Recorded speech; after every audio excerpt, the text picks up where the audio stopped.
Hello, I'm Middlesex District Attorney Marian. Thank you for tuning in to this episode of Middlesex Update. Today we're going to be talking about what former United States Surgeon General Murthy has called the fastest growing public health crisis, and that is the epidemic of loneliness.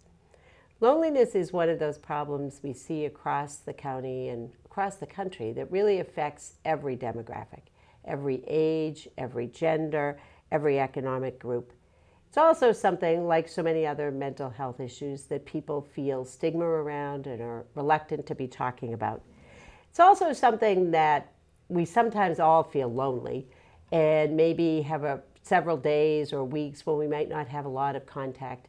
That's more social isolation, which is that few relationships or infrequent contact. Loneliness itself is really the feeling of being disconnected, of taking a look at the relationships we have and seeing them as lacking in quality and quantity to the relationships we would like to have. And you can have lots of relationships, you can be going to work every day, interacting with people, and still feel very lonely.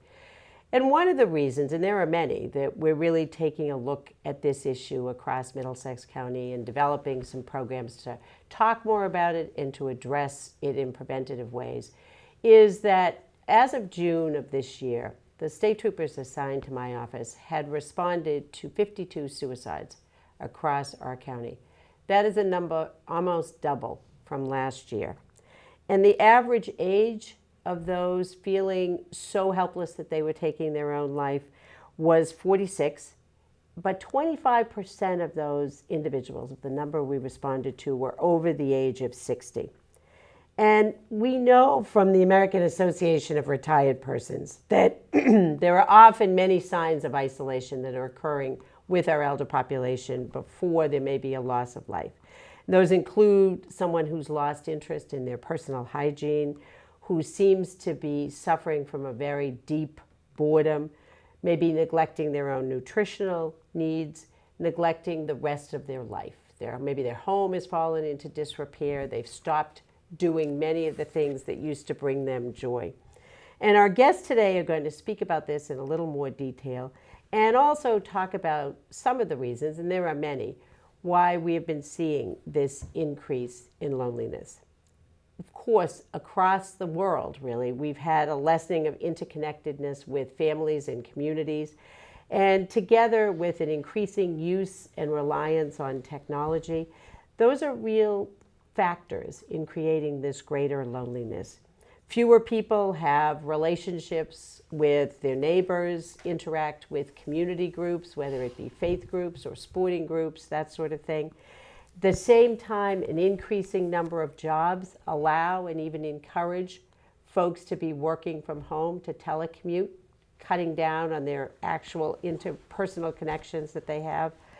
And then many medical conditions. And we have lots of people who are in their homes with medical conditions which years ago would not have been treated in that way. So many times they're dealing with some physical issues that may cause them to become more isolated. And at the same time, the very loneliness itself has been identified as a risk factor in any number of developing health problems. Now, to begin the discussion, I'm very pleased to introduce you to our special guest. To my immediate left is Dr. Jacqueline Olds, an Associate Professor of Psychiatry from Harvard Medical School. Dr. Olds is both a psychiatrist and a psychoanalyst who has collaborated for many years with her husband, Dr. Richard Schwartz. Together, they've published many professional journal articles and written 3 books, including The Lonely American, Drifting Apart in the 21st Century. She has worked with people of every age and really specializes in issues relating to loneliness. Dr. Olds has been a big part of our rollout across the county of this, looking at this epidemic. Our other guest to Dr. Olds' left is Jean Patel Bushnell, the director of the Billerica Council on Aging. Director Bushnell serves as an elder advocate, providing supporting services to families, caregivers, and elders living in the community. And in addition to all of that work she does at that job, Jean has developed fundraisers for elders to have isolation issues addressed to create connections within the community. So I'm very pleased to have both of you here. And I'd like to give you both, beginning with you, Dr. Rose, a little opportunity to tell our audience about yourself, your work, how you came to this specialty. Well, in fact, the vast majority of people who work as psychiatrists deal with people who are feeling loneliness all the time. But what we found, I think, 20 years ago when we wrote our first book about this, is that nobody wanted to admit it. They would come in saying, I'm depressed, I think I have a mental health problem, but they would never mention loneliness, and it wouldn't be until 3-4 months into working with them that it would emerge that they were horribly lonely. And they would do anything to not admit it. And so we wrote that first book 20 years ago, really to kind of bring it out of the closet and let people know that everybody experiences loneliness at some time or other, and that it's not something to be so ashamed of. And the more you can call it by its proper name, the more you can solve it. And to that proper name piece, I mentioned a little bit the difference between loneliness and social isolation. Is there a difference in how those manifest themselves and also how they impact physical and mental health? Well, what's interesting is whether you are socially isolated because you live far away from other people and you live on your own and you just don't get to see people very often. That is what we would call social isolation, which is a kind of factual description. And then there's the person who might feel horribly lonely, but they see people every day, as you mentioned. And each of those problems has medical implications that can be quite devastating. So it's surprising that you would think maybe living alone would have one set and feeling lonely would have another set, but they're very overlapping. Now, Jean, tell us a little bit more about your work and how you have really seen this issue in the community and some of the steps you've taken to address that. I sort of entered the foray of geriatric support when I worked for Lifeline Systems. I was, at the time, the marketing research manager who helped to design the button because people didn't want to wear the button because it was a stigma of age. But what we discovered is that 95% of what are called accidental presses, where people would say, I accidentally pressed my button, was not really an accident at all. They hadn't spoken to anyone or connected to anyone, so they would just press their button to speak to someone in the call center. So that became very evident. Later on, I ran an assisted living community. I was running it, and I discovered that so many people would stay in their rooms and not come down, you know, and we would find ways of engaging them. But now running the Council on Aging in Billerica, you absolutely see this sense of loss, you know, and saying, thank God I found the senior center, it's my lifeline. And many of them don't want to identify with the senior center because it's a place for old people. And they come and then they say, I'm glad I found it. Where my office is, it's very strategically positioned to hear the conversations as they go up and down in the elevator. And they'll say, you know, I haven't heard from so-and-so, and I wish they would call or whatever. I just had to come to the center today because I was just feeling very sad, you know, and so, and you see that and you hear that, and that's how I see it on a daily basis, you know. Now, certainly, Doctor, some people enjoy being on their own at times or like to spend time by themselves. But are there things that people do that really contribute to their own social isolation and loneliness that they don't even realize maybe what the long-term impact is? I think there are. I think that people often accidentally give off signals that push other people away. And I think there's a kind of philosophy in our country that you should be able to do things on your own, and you should even like doing things on your own. And so many, you know, I see college students as well as elderly people, and the college students often have as their goal when they graduate from college to live by themselves. And the truth is, it's a little difficult to live by yourself and to make the same number of connections that you did in a college dorm. But that, even if people weren't choosing to live on their own, which many, many people in Massachusetts do, there's the problem that you don't have to go out the way you used to. You don't have to leave your apartment to go marketing. You don't have to go to the bookstore if you want a book. You don't have to go to the movies. You essentially can stay indoors and everyone assumes that you're going to be fine. It's not like we imagine it was in the olden days where if somebody didn't emerge from their apartment for a few days, somebody would knock on the door and say, "What's the matter?" Right. And so it's all too comfortable for everybody to be on their own, and they could be dying of loneliness and nobody would make inquiry. Now, Jean, I'm sure you see, for many senior citizens, what they really want is to stay in their own home. They want to continue living, especially if they're living there even if they're living there by themselves. They don't want to go into community. But what do you see as the real risk factors for people? Well, so yes, you're correct. They want to hold on to their sense of control, and they don't want their kids making these decisions for them that they need to move out. The risk factors are many, as I see them when they do finally come to the senior center. I see some aggressive behaviors developing. I see the kinds of things you started talking about earlier.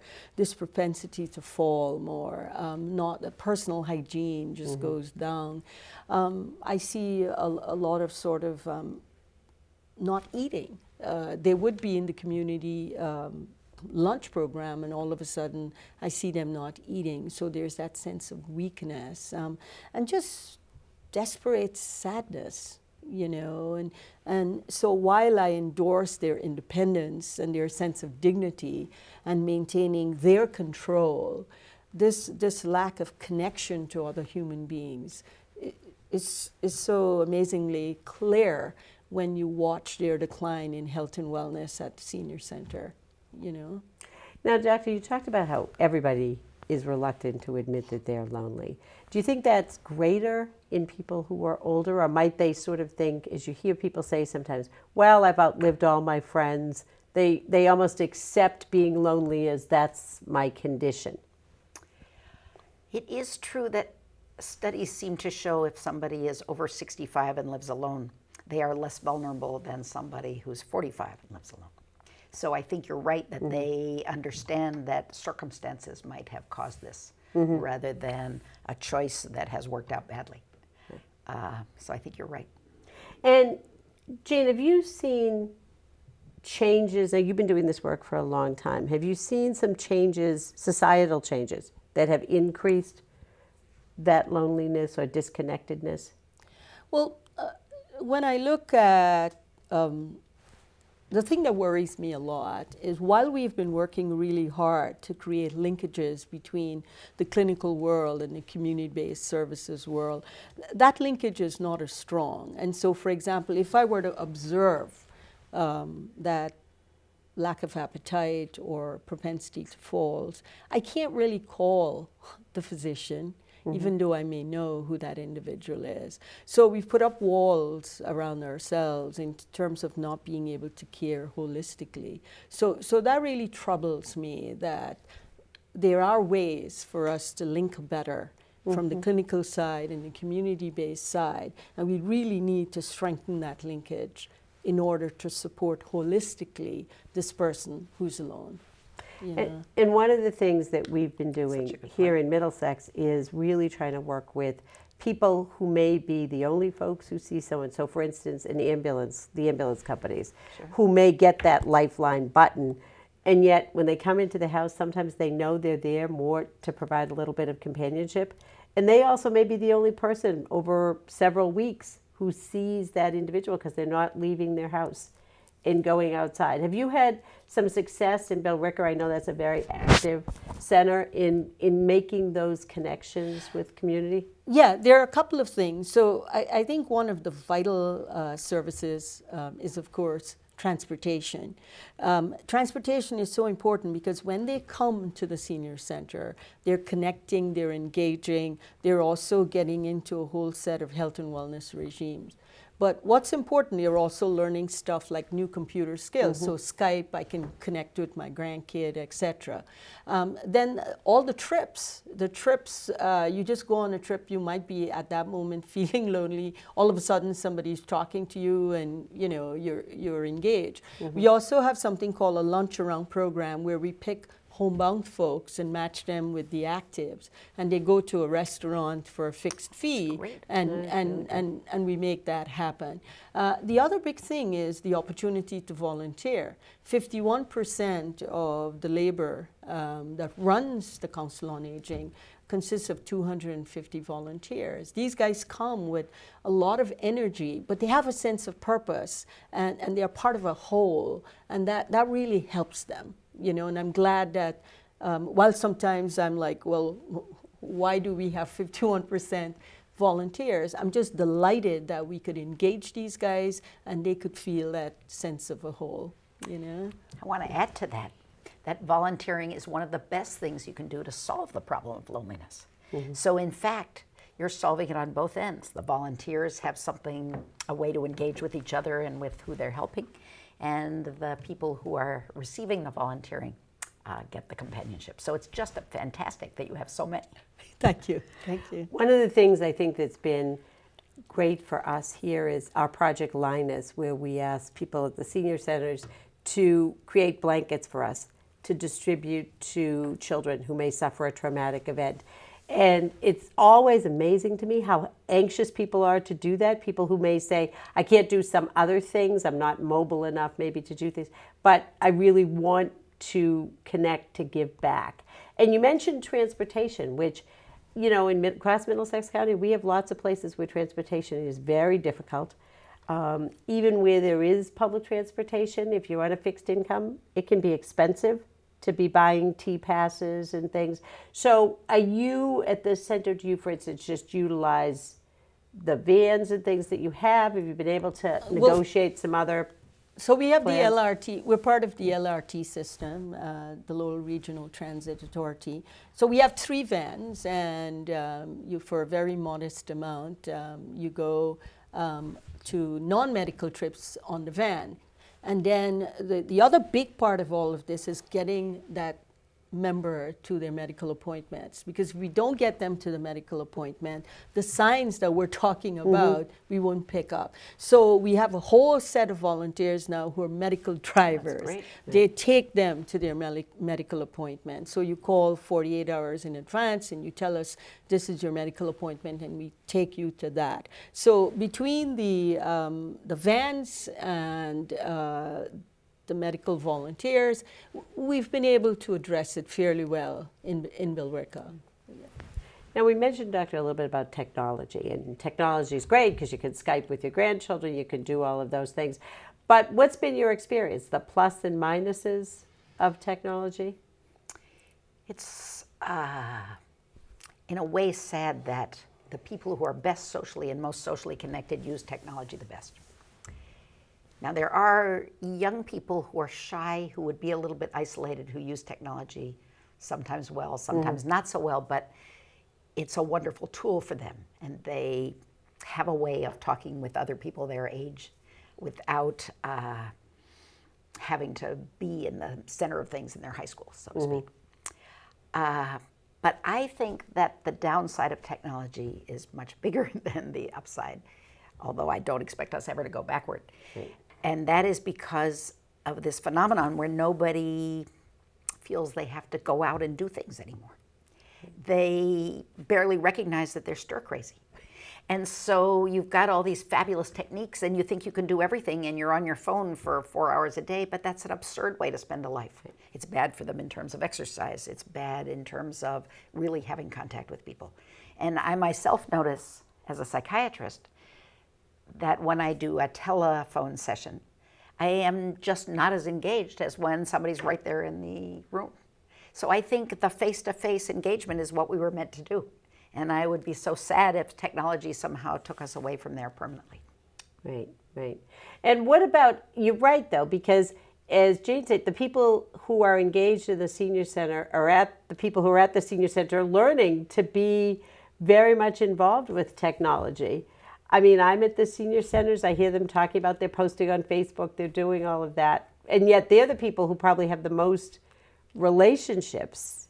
Right. Where the person in their house who's ordering their groceries may not have those Exactly. same relationships. And one of the really beautiful elements you always talk about is it's the young people and the older adults. And what is fascinating today at the Senior Center is intergenerational programming. So great. we have high schoolers who come and they're there with us for 1 term or 2 terms. And so, you know, they do everything you ask them to do. But these 2 guys, in the last month of their stay, I said, what would you like to do? They said, well, we think there are a lot of older adults who don't know how to use their phone properly. And so, Jean, could you like just give us a table and, you know, a couple of times? Brilliant. So we did. We set up this station, and there they are, and the seniors come and they say, well, I don't know how to use this button and whatnot. So, but the synergy and the Oh, it's great. connection, and, you know, it was phenomenal. So one of the things that I'm really big on is the intergenerational cohesion. More of that helps both sides really deal with where their inner troubles, so to speak, you know. Right. That is great. Thank you. And it's also the issue, I think, Doctor, we talked about it at some other point, about that kids today often lack that ability to engage in conversations. They don't have their grandparents around the way so many people did years ago. And also, they very much have parents who maybe negotiate everything for them. So that's a great piece that people actually have to look at other people, speak. I mean, have you seen that in your work with adolescents as well, that lack of ability to socially engage because we spend too much time on our screens? Oh, I think it's a big problem because people get so incredibly proficient at texting and IMing and all sorts of things. But the fact is, it's all very much thought out. You know, if a boy gets ready to ask a girl out, he can work on his text for a week. Whereas in the old days, you actually had to function on the phone. And I just think that social skills are developed in the presence of other people. And so I think your idea of having the older people and the younger people each sharing their expertise is wonderful, because the older people can make the young people feel good about their actual interaction. Mm-hmm. And the younger people can teach the old people how to do all the things on the phone. And maybe any way you can get the generations together is great. Yeah, and another generational connection I'm seeing, so I'm getting different Eagle Scout projects that are coming down my way. And this was very interesting. So one of the guys came in and they said to me, Jean, the horseshoe pit needs to be redone. And I've got this great Eagle Scout who can do this. So they come to meet me, and I say to the kid, so how did you get interested in the Senior Center? Oh, my grandfather. I did not know that his grandfather was the individual who I'm talking to. They didn't disclose to me that this is the relationship. Okay. But the grandparents at the Senior Center are listening and hearing for opportunities like an Eagle Scout project, and they're bringing those to me. I've had at least 2 projects done through Eagle Scouts, and it's really wonderful, how that's working. That is amazing. Yeah. What about, though, what else, if I'm just in the community, I'm living in the community, what are other things that I should pay more attention and notice maybe about my neighbors or people I'm interacting with? What are some of the signs I should be looking for as to whether people are lonely and in need of something? Well, if you don't see them, if you don't see your neighbor for a period of time, with all of our channels of communication, you ought to send over a message saying, is everything okay? Right. And it is true that the neighborhoods that work best, somebody has kind of reached out and asked for a favor of any sort. It can be, would you water my plants while I'm away for 3 days?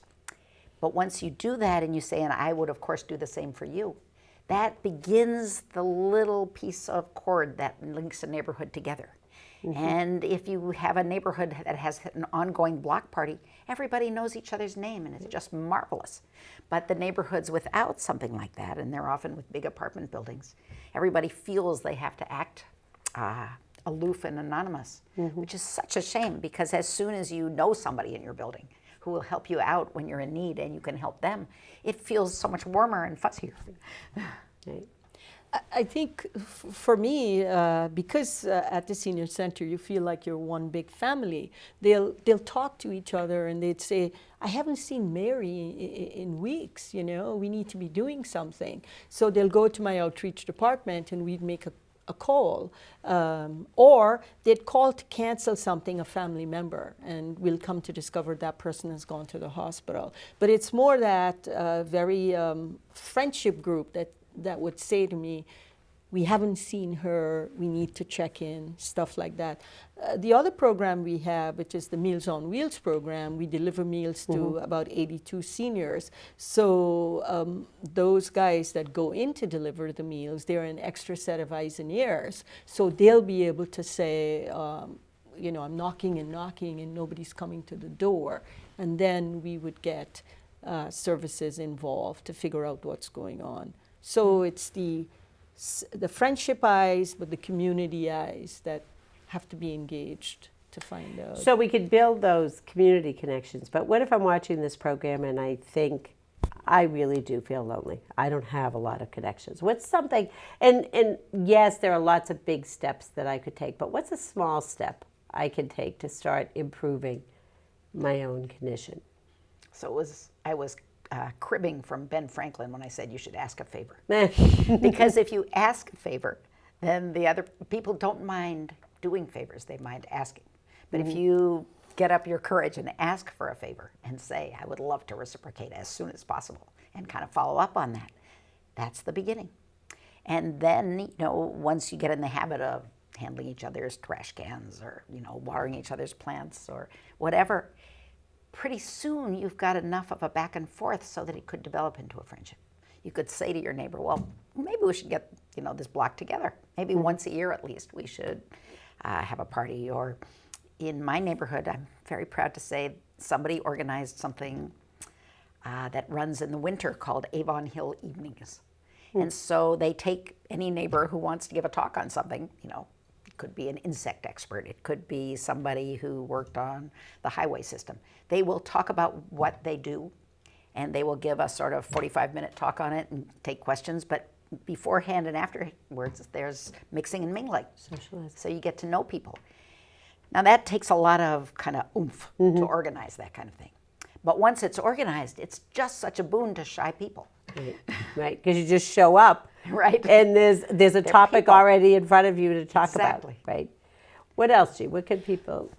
Well, step? I think folks who are coming to the senior center they know who's lonely and who's not coming. So what we've tried to do, because again of this image of a place for old people, I've kept programs like Friday breakfast. So we tell those who know Mary Jane is alone, get her to the breakfast. So we start breaking down barriers of entry, so to speak. So she comes to the breakfast, and all of a sudden people are talking and having a great old time. And also she looks at the atmosphere, and it's warm and friendly, and it's not this place for old people. So you get those who are already engaged to draw them in.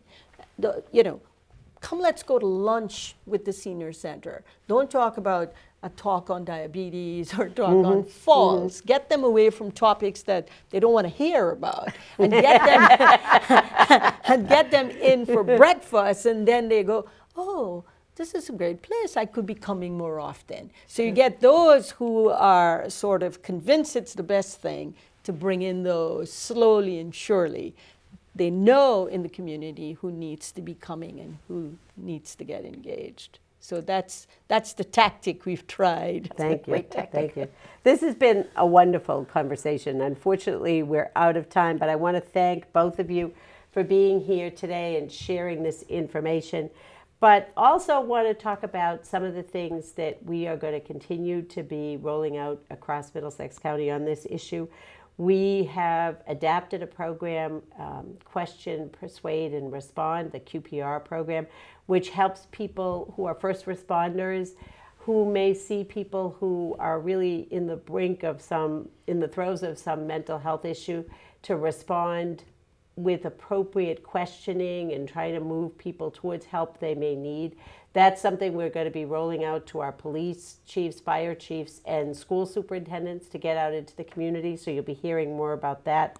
And I hope that you found today's program informative, and it perhaps has planted a seed with you about maybe asking for that favor yourself or checking on your neighbors, getting something going in the neighborhood to address this issue.